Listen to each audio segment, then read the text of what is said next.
Samantala, mas pinaigting ng Philippine National Police o PNP ang internal discipline at crime prevention noong 2025 na nagresulta sa libu-libong kasong administratibo at pagbaba ng focus crimes. Yan ang ulat ni Floyd Brenz.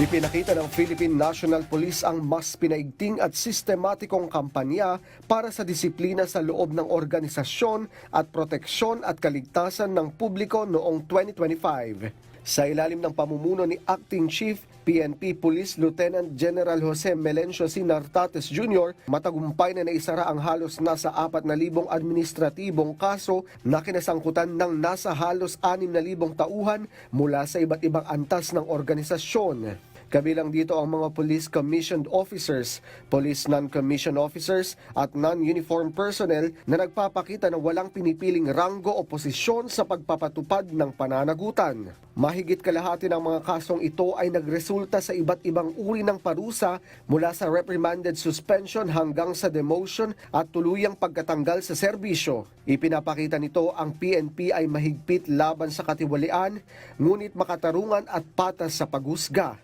alinsunod sa prinsipyo ng due process at hindi basta-bastang nagpaparusa ng walang sapat na batayan.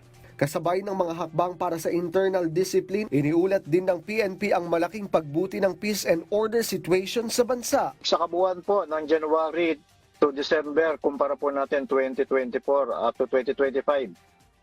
From 40,000 po, 771 na focus crime noong 2024, bumaba po siya ng 35,000 plus o bumaba po ng 5,000 na insidente sa 2025 o bali po ito binubuo ng 12.40%.